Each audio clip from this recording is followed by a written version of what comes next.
Olá!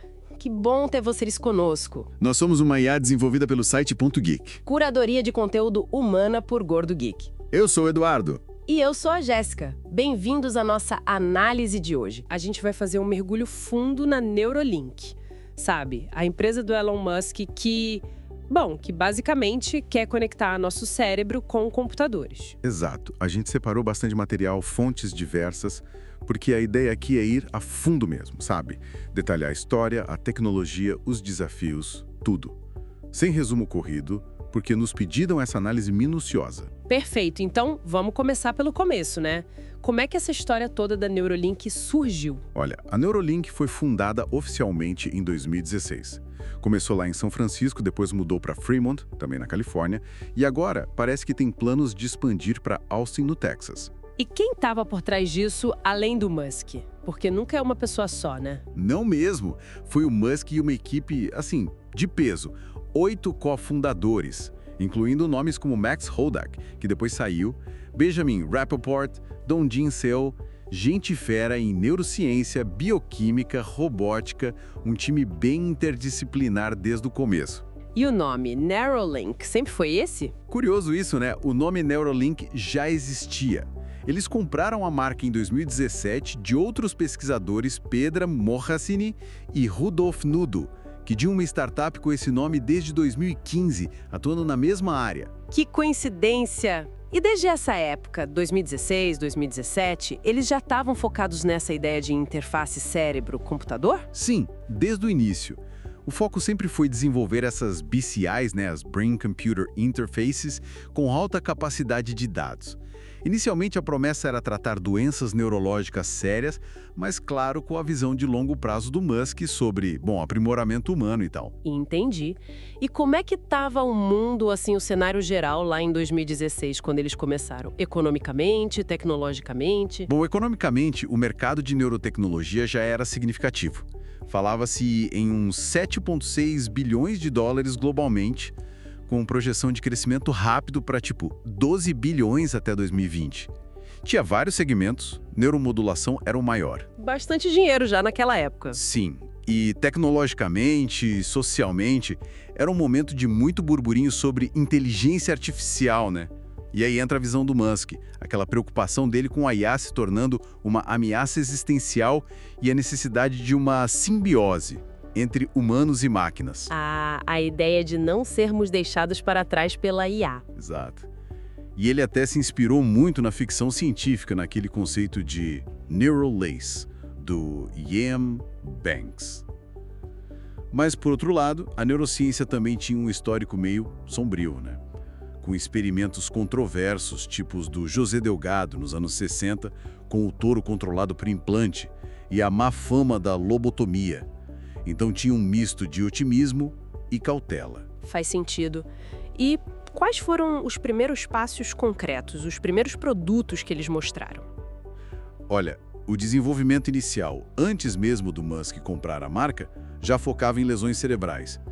Mas o primeiro grande produto que a Neuralink do Musk apresentou foi o N1 Link, ou N1 Sensor, lá por 2019. Lembro das primeiras apresentações. Isso. Inicialmente era um sistema com uns 4 sensores, mas em 2020 eles simplificaram para um dispositivo único, do tamanho de uma moeda, que é o N1 implante. Esse implante tem 1024 eletrodos em fios super flexíveis, as threads, e fica invisível sob o couro cabeludo. E a comunicação, como funciona? Tudo sem fio. Transmissão de dados via Bluetooth e a bateria recarrega sem fio também, por indução. Compararam muito a um Fitbit no crânio, né, para dar uma ideia de ser algo discreto, de uso contínuo. Bem mais prático do que fio saindo da cabeça, com certeza. E como esses fios minúsculos são colocados lá dentro? Aí entra outra peça-chave, o robô cirúrgico, o R1. Ele foi desenvolvido especificamente para isso. É tipo uma máquina de costura super avançada que insere esses fios, que são mais finos que um fio de cabelo humano, com uma precisão absurda de micrômetros. Micrômetros? Nossa! Cérebro e desviar dos vasos sanguíneos, minimizando qualquer dano. A ideia é que a cirurgia seja totalmente automatizada, rápida, menos de 1 hora, e talvez até ambulatorial no futuro. incrível! E as demonstrações que a gente viu, o porco, o macaco... Exato. Em 2019, mostraram leitura de cérebro de rato. Em 2020, teve a famosa demonstração com a porca Gertrude, prevendo o movimento das patas dela. E em 2021, o macaco Pager jogando Mind Pong só com a mente. Foi um marco de divulgação. E essa tecnologia N1, esse robô R1, eles ainda são a base do que a Neuralink faz hoje? Ou eles mudaram muito de rumo? Basicamente sim, a tecnologia central continua a mesma, o N1 e o R1. Mas eles vêm refinando, claro. O primeiro produto comercial que eles nomearam agora é o Telepathy, que usa essa base. Então não pivotaram, continuam firmes no segmento de BCIs invasivas. Entendi. E para bancar tudo isso, quem colocou dinheiro no começo? Foi só o Musk? O Musk colocou uma grana alta, sim. Até 2019, dos 158 milhões de dólares que eles levantaram, uns 100 milhões vieram dele. A primeira rodada grande, a Série A, em 2017, foi de 107 milhões. Mas não foi só ele, então? Não. Depois vieram mais rodadas. Em 2021, teve a Série C, pesadíssima, de 205 milhões, liderada pela Vi Capital, e com participação de gente como o Google Ventures, Founders Fund do Peter Thiel, até o Sam Altman, da OpenAI, entrou. Nossa, só gente grande. Com certeza. Até 2021, o total reportado era de 363 milhões. E mais recentemente, agora em 2025, saiu notícia de uma Série E de 650 milhões de dólares. Isso elevou o financiamento total para mais de 1,3 bilhão de dólares. É muito dinheiro para pesquisa e desenvolvimento. Uau! Com tanto investimento, eles chegaram a abrir capital na bolsa? Fizeram IPO? Não, nada disso. A Neuralink continua sendo uma empresa privada, fechada.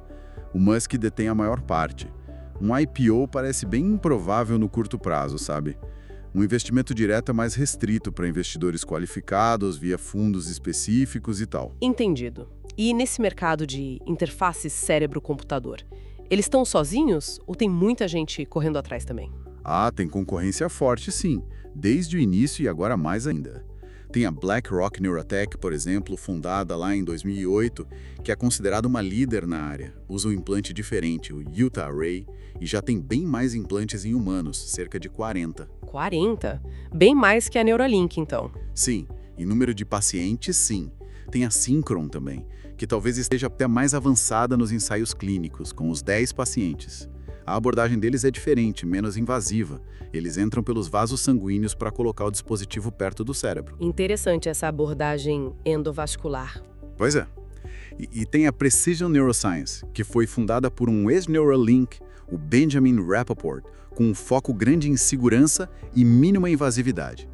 Além dessas, tem outras como Kernel, Paradromics, Science. É um campo quente. E o que diferencia a Neuralink dessa turma toda? O grande trunfo da Neuralink é essa combinação. Ser totalmente implantável e sem fio. Ter uma densidade muito alta de eletrodos nesses fios flexíveis, o que permite, teoricamente, ler mais informação do cérebro com mais precisão e o uso do robô cirúrgico para automatizar e padronizar o implante. Faz sentido. E agora falando do presente, junho de 2025. Como está a Neuralink? O que eles têm de concreto? Bom, o principal produto em foco é mesmo o implante N1, que eles chamam de Telepathy. O objetivo inicial é permitir que pessoas com quadriplegia, por exemplo, controlem computadores e celulares com o pensamento. E claro, o robô cirúrgico R1 continua sendo essencial. E além do Telepathy, tem mais coisas vindo? Sim, eles estão desenvolvendo outros 2 produtos que já receberam até uma classificação especial da FDA de dispositivo inovador. Um é o Blind Sight, para tentar restaurar alguma forma de visão em pessoas cegas. E o outro é para restaurar a capacidade de fala. Nossa, Blind Sight parece coisa de ficção científica de novo. E em que pé estão os testes com humanos? Então, essa é a grande notícia dos últimos tempos. Eles receberam a aprovação da FDA para começar os testes em humanos nos Estados Unidos em maio de 2023. O primeiro implante aconteceu em janeiro de 2024, no Nolan Arbaugh, que ficou tetraplégico após um acidente. Aquele caso que saiu bastante na mídia, né? Exato, foi o marco. Agora, em maio de 2025, eles implantaram o segundo paciente. Já são 5 pacientes no total. E a meta é ambiciosa, implantar mais 8 até o final deste ano de 2025. Então, eles estão acelerando a fase de ensaios clínicos. E em termos de negócio, já estão vendendo? Tem faturamento, lucro? Ainda não. Por enquanto, tudo é pesquisa e desenvolvimento, ensaios clínicos. Eles não comercializam nenhum produto. Então, não tem dados de vendas, faturamento ou lucro. Com certeza, ainda não são lucrativos. O foco total é validar a tecnologia e conseguir as aprovações. E olhando os últimos 5 anos, qual foi a grande mudança para eles? A grande mudança foi essa: sair da fase puramente de P&D e demonstrações em animais para finalmente começar os testes em seres humanos. Foi um passo enorme e muito esperado. Certo.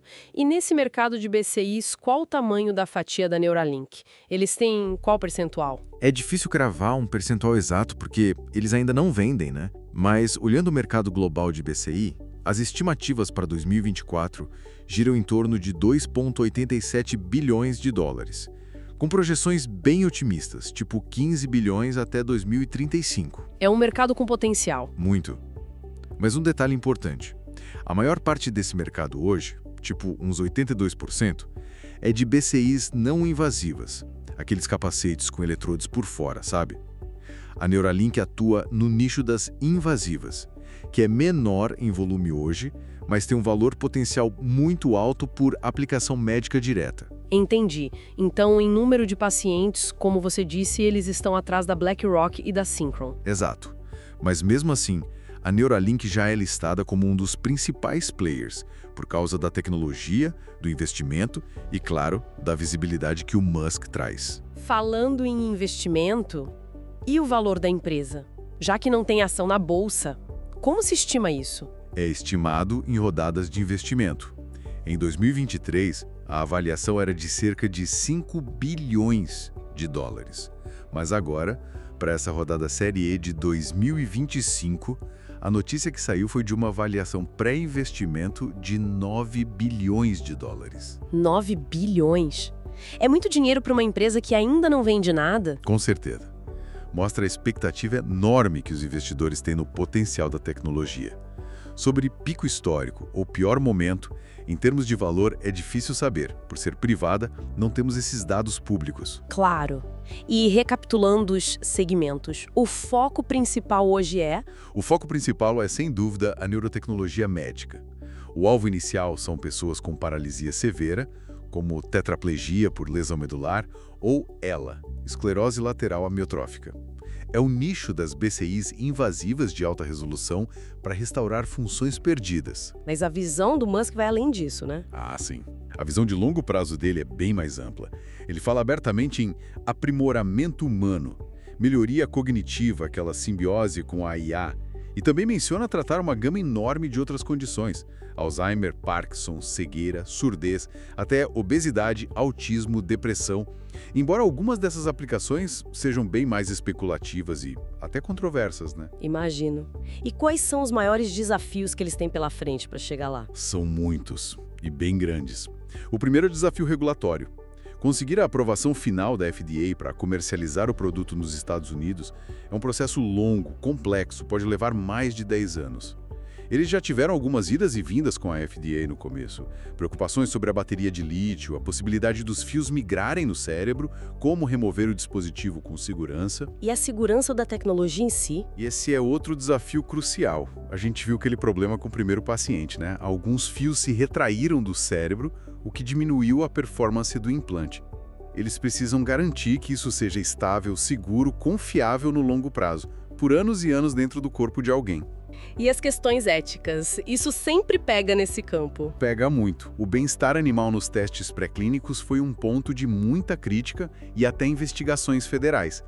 Tem a questão da privacidade dos dados cerebrais, o potencial de uso indevido da tecnologia, o acesso, e tem um ceticismo público considerável. Uma pesquisa mostrou que quase 70% das pessoas se preocupam com implantes cerebrais usados para aprimoramento. E claro, a competição não para de avançar. Não é um caminho fácil. Pensando nisso tudo, quais seriam os grandes pontos fortes da Neuralink hoje? Eu diria que a inovação tecnológica é um ponto forte, claro. O sistema sem fio, os eletrodos flexíveis de alta densidade, o robô cirúrgico, tudo isso é muito avançado. A liderança e a visibilidade do Musk, goste-se ou não dele, atraem atenção e investimento. A capacidade de levantar tanto dinheiro, mais de 1,3 bilhão, é impressionante. E eles conseguiram montar uma equipe com muito talento. E esses pontos fracos? Onde eles precisam melhorar? Bom, o atraso clínico em relação a alguns concorrentes, como a BlackRock e a Synchron em número de pacientes, é um ponto.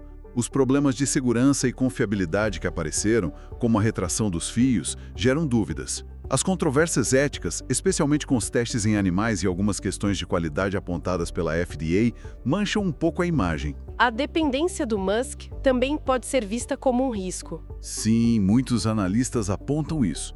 A empresa muito ligada à imagem e às decisões dele. E, por fim, a relativa falta de publicações científicas revisadas por pares, o que é algo incomum para uma empresa com tanta tecnologia de ponta sendo desenvolvida na área médica. Eles são mais fechados nesse sentido. E o que os analistas de mercado, no geral, dizem sobre a Neuralink e esse setor? No geral, o pessoal vê um potencial gigantesco no mercado de BCI. Tem projeções que falam até em 400 bilhões de dólares no futuro distante. A tecnologia da Neuralink é vista como impressionante, sem dúvida, mas alguns analistas ponderam que talvez seja mais uma evolução do que uma revolução completa, considerando décadas de pesquisa em BCI que vieram antes. Então, admiração com cautela. Exatamente. Reconhecem os avanços, mas também os riscos enormes. Técnicos, regulatórios, éticos, a competição acirrada. O consenso é que o sucesso da Neuralink vai depender totalmente de como eles vão conseguir superar esses desafios todos. Não é uma aposta ganha ainda, de jeito nenhum. Faz todo sentido. E para aliviar um pouco, tem alguma história curiosa, engraçada ou marcante nesse percurso todo? Tem várias. A do macaco Pager jogando Mind Pong só com a mente foi muito icônica, né? Viralizou total. E a história do Nolan Arbol, o primeiro paciente humano, ele contando como foi recuperar um pouco da independência. Poder jogar xadrez, videogame, interagir online de novo depois do acidente. É emocionante. Sim, essa história é forte. Teve também o caso do Bradford Smith, um paciente com ela, que recebeu a visita do Musk, começou a usar um chat com IA para se comunicar e eles até recriaram a voz dele. São histórias que mostram o impacto humano potencial da tecnologia. E do lado mais peculiar? Bom, a própria origem do nome Neuralink sendo comprada é curiosa. A inspiração direta da ficção científica é interessante.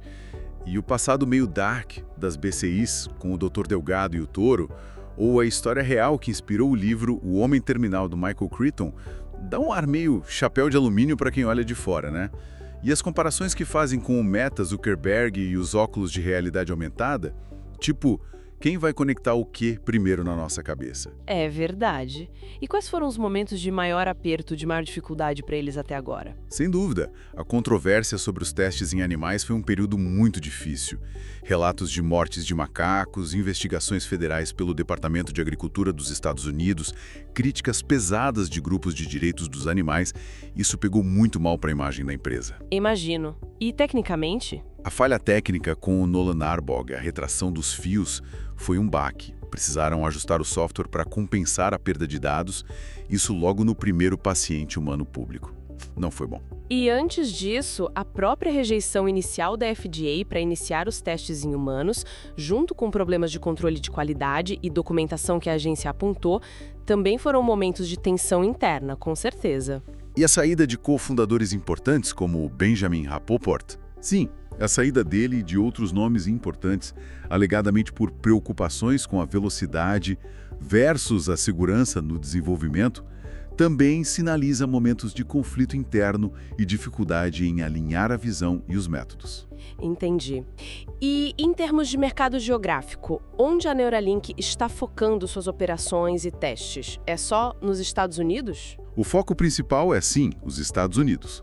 É onde fica a sede na Califórnia e agora no Texas, onde a maioria das operações acontece e onde os primeiros ensaios clínicos com humanos foram aprovados e iniciados. Mas eles têm planos de ir para outros países? Sim, já estão expandindo os ensaios clínicos.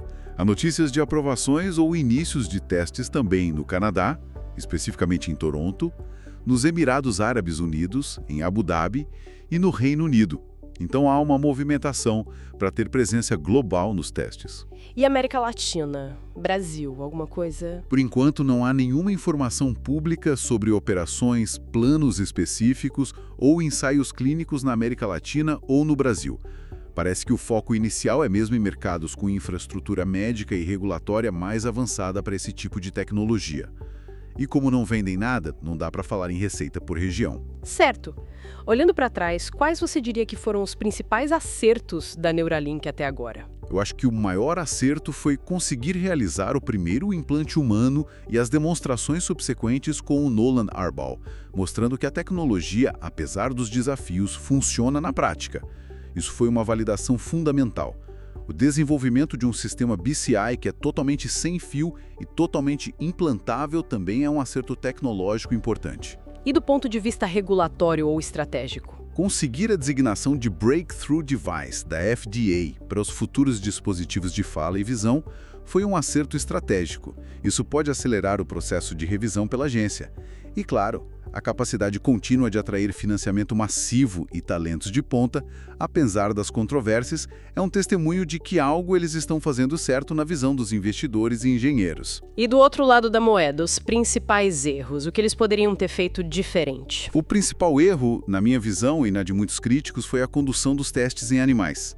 Aparentemente, houve falhas nos procedimentos, falta de critério que resultaram em sofrimento e mortes desnecessárias, levando às investigações.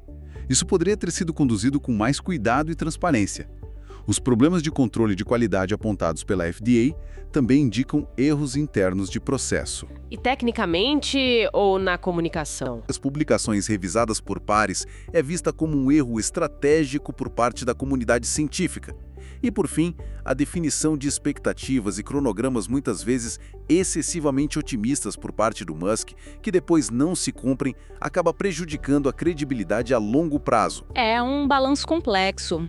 Para a gente ir fechando essa análise super detalhada, que lições a história da Neuralink até agora pode trazer para quem é empresário, para quem está inovando, pensando em 5 lições positivas e 5 negativas? Boa pergunta. Vamos tentar. Do lado positivo. 1. Ter uma visão realmente audaciosa, quase de ficção científica, pode sim atrair talento de elite e muito investimento. 2. Para P&D de longo prazo e alto risco como esse, capital paciente, que não exige retorno imediato, é absolutamente vital. 3. 3. A interdisciplinaridade é chave. Juntar neurocientistas e engenheiros de robótica, de software, de materiais, essa mistura impulsiona inovações complexas. 4.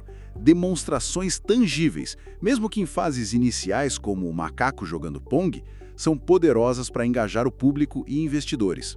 E 5. Persistência.